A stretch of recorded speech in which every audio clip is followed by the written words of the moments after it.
Hello welcome back to Sangs vloggers. നമ്മളിപ്പോൾ ഉള്ളത് മലപ്പുറം ജില്ലയിലെ കീഴാറ്റൂരുള്ള ഏകദേശം 300 വർഷങ്ങൾ പഴക്കമുള്ള മുണ്ടയ്ക്കാപ്പറ്റ തറവാടിൻ്റെ മുന്നിലാണ് കേട്ടോ. വള്ളുവനാട്ടിലെ തന്നെ പ്രശസ്ത നായർ അല്ലെങ്കിൽ പണിക്കർ പരമ്പര തറവാടാണ് ഈ മുണ്ടയ്ക്കാപ്പറ്റ തറവാട്. ഏകദേശം 18 ഏക്കറോളം വരുന്ന ഭൂമിയിലാണ് ഈ ഒരു തറവാട് സ്ഥിതി ചെയ്യുന്നത്. 3 നിലകളിലായിട്ട് വെട്ടുകല്ലിൽ തീർത്ത ഒരു നാലുകെട്ട് കൂടിയാണ് കേട്ടോ ഈ തറവാട്. തറവാട്ടിലേക്ക് കയറുന്നിടത്ത് തന്നെ നല്ല മനോഹരമായ ഒരു പുറത്താളം കാണും. ഇതിനെ കണ്ണാടിത്തറ എന്നും പറയാറുണ്ട് അത്രേ. ഇവിടെയുള്ള തൂണുകൾ സാധാരണ പാലക്കാടൻ നാലുകെട്ടുകളിൽ മാത്രം കണ്ടുവരുന്ന വിധത്തിലുള്ള വലിയ തൂണുകളാണ് കേട്ടോ. ഈ തൂണുകളെ കണ്ടാൽ തന്നെ നമുക്ക് ഏകദേശം ഈ തറവാടിൻ്റെ പഴക്കം എത്രത്തോളം ഉണ്ടെന്ന് ഊഹിക്കാൻ കഴിയും. തറവാട്ടിലെ പ്രധാന വാതിലിൽ പരീക്ഷവാദ്യങ്ങളോട് കൂടിയുള്ള മഹാലക്ഷ്മിയെ കൊത്തിവെച്ചിരിക്കുന്നതും നമുക്ക് കാണാൻ പറ്റും.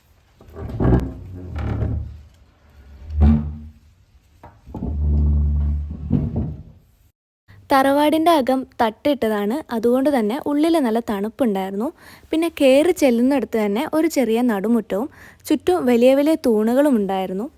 ഈ നടുമുറ്റത്തിനോട് ചേർന്ന് തന്നെ കാലങ്ങൾ പഴക്കമുള്ള ഒരു എണ്ണപ്പാത്തി, അതും ഒറ്റ തടിയിൽ തീർത്തതായിരുന്നു കേട്ടോ. അതവിടെ നമുക്ക് കാണാൻ വേണ്ടി പറ്റും. തറവാട്ടിലെ മച്ചിൽ വിളക്ക് കത്തിച്ച് വെച്ചിരുന്നു കേട്ടോ.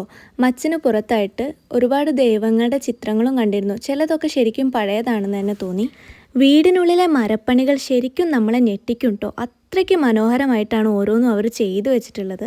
ഈ കാണുന്നതാണ് അവരുടെ ഡൈനിങ് ഹാൾ. ചെയർസൊക്കെ കുറച്ച് പുതിയത് തന്നെ ആയിരുന്നു. പിന്നെ ചുറ്റും ഒരുപാട് അലമാരകളും പുറത്തേക്കൊരു വാതിലും ഉണ്ടായിരുന്നു. ഡൈനിങ് ഹാളിന് ചാരി തന്നെ ഒരു അടുക്കളയും ഉണ്ടായിരുന്നു. ആൾതാമസമൊന്നും ഇല്ലെങ്കിലും അവരിപ്പോഴും പാത്രങ്ങളൊക്കെ വെച്ചിട്ടുണ്ട്. ഇത് മേലേക്കുള്ള കോണിയാണ് കേട്ടോ. കൈവരികളില്ലാത്തതുകൊണ്ട് തന്നെ നമ്മൾക്ക് പിടിച്ച് കയറാൻ വേണ്ടിയിട്ട് ഒരു കയറ് കെട്ടിയിട്ടിട്ടുണ്ടായിരുന്നു. ചെറിയ നടുമുറ്റവും തൂണുകളുള്ള തെക്കിനി തറയും പടിഞ്ഞാറ്റി വടക്കിനി പ്രസവ മുറി അടക്കം 9ഓളം മുറികളും അടുക്കളയും എല്ലാം ഉൾപ്പെടുന്നതാണ് ഈ നാലുകെട്ട്. മുറികളെല്ലാം ചെറുതും തട്ടിട്ടതും ഓവുള്ളതുമായിരുന്നു. ചില മുറികളിൽ മരം കൊണ്ട് തന്നെ ഉണ്ടാക്കിയ കട്ടിലുകളും അതുപോലെ ഭഗവാന്റെ ചില ചിത്രങ്ങളും ഉണ്ടായിരുന്നു കേട്ടോ. പിന്നെ ദാ ഈ ഒരു മുറിയിൽ ഇങ്ങനെ ഒരു ചിത്രവും ഞങ്ങൾ കണ്ടു. ഈ മുറിയിൽ പണ്ട് താമസിച്ചിരുന്ന ആരുടെയെങ്കിലും ചിത്രമായിരിക്കും ഞങ്ങൾ ഊഹിച്ചു കേട്ടോ. പിന്നെ നമ്മൾ ആദ്യം കയറി വന്നൊരു കോണിയില്ലേ, അതിനോട് ചാരി തന്നെ തട്ടുംപുറത്തേക്ക് വേറൊരു കോണി ഉണ്ടായിരുന്നു. തട്ടുംപുറത്ത് വേലായുധധാരിയായ സുബ്രഹ്മണ്യ സ്വാമിയുടെ പ്രതിഷ്ഠ ഉണ്ട് കേട്ടോ. പഴയ കാരണവരായിരുന്ന പ്രഭാകരൻ ഉണ്ണി നായർ എന്ന് പറയുന്ന അദ്ദേഹത്തിൻ്റെ ഉപാസന മൂർത്തിയാണ് ഈ സ്വാമി. അവിടെ നിന്നെല്ലാം തിരിച്ചിറങ്ങി നടുമുറ്റത്തിൻ്റെ അടുത്ത് കണ്ട മറ്റൊരു കോണി വഴി ഞങ്ങൾ മുകളിലേക്കൊന്ന് കയറി നോക്കി. അവിടെയുള്ളൊരു മുറിയിൽ ഇങ്ങനെ ഒരു കിളിവാതിൽ കണ്ടിരുന്നു. പിന്നെ ഈ ഒരു മുറിയിലെ ഓവ് ഇപ്പോഴത്തെ കാലത്തുള്ള ബാത്റൂമൊക്കെ ഉള്ള പോലെ തന്നെ കുറച്ച് മാറിയിട്ടായിരുന്നു. പിന്നെ അതിനൊരു ജനലും ഉണ്ടായിരുന്നു കേട്ടോ. കണ്ടപ്പോൾ ഞങ്ങൾക്ക് കുറച്ച് കൗതുകമൊക്കെ തോന്നി. കുറച്ച് ഭാരം ഉണ്ടായിരുന്നെങ്കിലും ഞാനും ചേച്ചിയും ഈ കിളിവാതിലിൻ്റെ ഭാഗം തുറന്നു കേട്ടോ. താഴത്തേക്ക് നല്ല അതിമനോഹരമായ കാഴ്ച തന്നെയായിരുന്നു. പണ്ട് ഈ തറവാടിനോട് ചേർന്ന് തന്നെ ഒരു പത്തായപ്പുരയും പടിപ്പുരയും ആനപ്പന്തിയും ഒക്കെ ഉണ്ടായിരുന്നു. മുണ്ടയ്ക്കാപ്പറ്റ അയ്യപ്പൻ എന്നൊരു ആന ഇവർക്ക് ഉണ്ടായിരുന്നു കേട്ടോ. ഒരു കാലത്ത് 40ഓളം കന്നുകാലികളും ഇവർക്ക് ഉണ്ടായിരുന്നു. തറവാട്ടിലുണ്ടായിരുന്ന 2 കുളങ്ങളിൽ ഒന്ന് അവിടുത്തെ കുടുംബാംഗങ്ങൾക്ക് കുളിക്കാനും മറ്റേത് അവരുടെ കന്നുകാലികളെ കുളിപ്പിക്കാനും ഉള്ളതായിരുന്നു. ധാരാളം കിളിവാതിലുകളും മനോഹരമായ ഗോവണികളും ഒക്കെ അടങ്ങിയ ഒരു അസൽ നായർ തറവാട് തന്നെയാണ് കേട്ടോ ഈ പറയുന്ന മുണ്ടയ്ക്കാപ്പറ്റ തറവാട്. നേരത്തെ പറഞ്ഞിരുന്ന കുളങ്ങളിൽ ഒരു കുളം ഇതാണ്. തറവാടിൻ്റെ പുറകുവശത്തു കൂടെ ഒരിത്തിരി നടന്നു കഴിഞ്ഞാൽ നമ്മൾക്ക് ഈ കുളത്തേക്ക് എത്താം. നല്ല തെളിഞ്ഞ വെള്ളമായിരുന്നു അതിലുണ്ടായിരുന്നത്.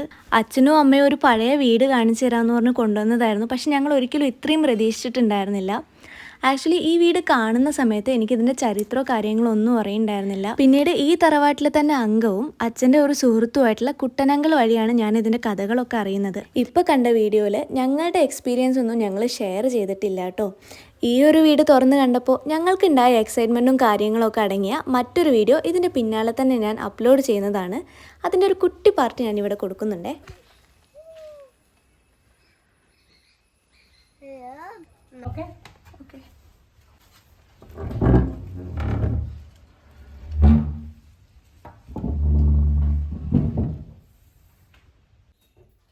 ഇതിൻ്റെ ഉള്ളിൽ നിന്ന് എന്തോ സൗണ്ടൊക്കെ വരുന്നു.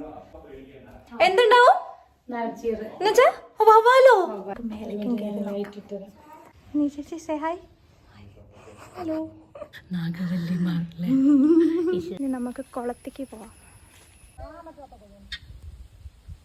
കൊതു കളിക്കാനാണ് വലിയ പ്രശ്നം.